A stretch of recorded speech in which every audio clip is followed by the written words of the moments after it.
Assalamualaikum warahmatullahi wabarakatuh. Perkenalkan, nama saya Siti Komaria dari Prodi Sistem Informasi Universitas Islam Negeri Sunan Ampel, Surabaya.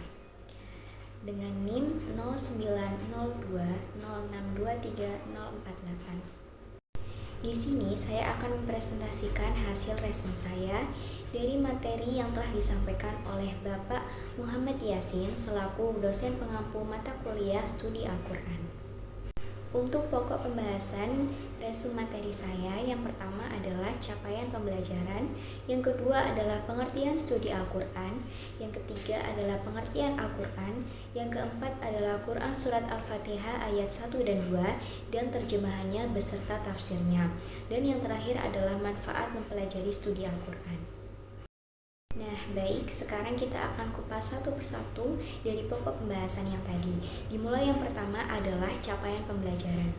Diharapkan mahasiswa memiliki wawasan dan pengetahuan yang mendalam mengenai kajian-kajian ilmu Al-Quran dan mampu mengintegrasikan Al-Quran dengan ilmu-ilmu sains dan teknologi termasuk di dalamnya sistem informasi. Selanjutnya, yang kedua adalah pengertian studi Al-Quran. Studi Al-Quran merupakan bidang ilmu yang harus dikuasai oleh para pengkaji Al-Quran, yang dengan keberadaannya ilmu tersebut menjadi sebuah ilmu yang mandiri melalui proses yang sangat panjang. Setelah kita dari pengertian studi Al-Quran, sekarang kita menuju ke pengertian Al-Quran. Al-Quran itu sendiri adalah kalam dari Allah SWT yang mengandung mukjizat yang diturunkan kepada Nabi Muhammad SAW, tertulis di dalam mushaf, dinukil dengan cara mutawatir, dan membacanya adalah ibadah. Menuju pokok pembahasan yang keempat adalah Quran Surat Al-Fatihah ayat 1 dan 2 yang berbunyi Bismillahirrahmanirrahim, dengan menyebut nama Allah yang Maha Pengasih lagi Maha Penyayang. Alhamdulillahirabbil alamin, segala puji bagi Allah, Tuhan semesta alam. Surat Al-Fatihah ini ditafsirkan oleh Ibnu Katsir dengan beberapa pokok pembahasan. Di antaranya adalah para sahabat memulai bacaan kitabullah dengan basmalah, dan para ulama sepakat bahwa basmalah merupakan salah satu ayat dari surat An-Naml. Selanjutnya, kemudian mereka berselisih pendapat apakah basmalah merupakan ayat tersendiri pada permulaan tiap-tiap surat, ataukah hanya ditulis pada tiap-tiap permulaan surat saja, atau apakah basmalah merupakan sebagian dari satu ayat pada tiap-tiap surat, atau memang demikian dalam surat Al-Fatihah, tidak pada yang lainnya. Ataukah basmalah sengaja ditulis untuk memisahkan antara satu surat dengan yang lainnya, sedangkan ia sendiri bukan merupakan suatu ayat.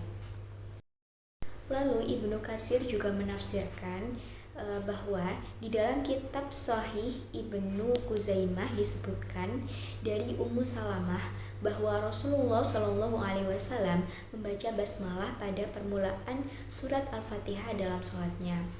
Lalu dalam pendapat lain juga dari Imam Syafi'i, beliau juga berpendapat bahwa basmalah merupakan salah satu ayat dari Al-Fatihah, tetapi bukan merupakan bagian dari surat yang lainnya.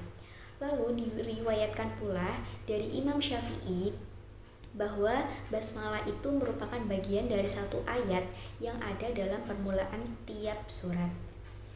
Lalu dalam hal pengerasan bacaan basmalah, mazhab Syafi'i mengatakan bahwa bacaan basmalah itu dikeraskan bersama dengan surat Al-Fatihah dan dikeraskan pula bersama surat-surat yang lainnya.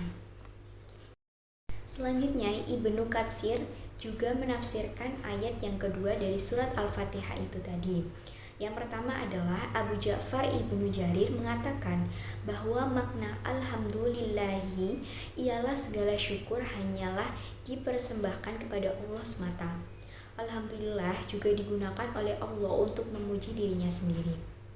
Yang kedua, kemudian Ibnu Jarir mengemukakan bertahannya yang Kesimpulannya adalah semua ulama bahasa Arab menyamakan makna antara alhamdu dan asyukru.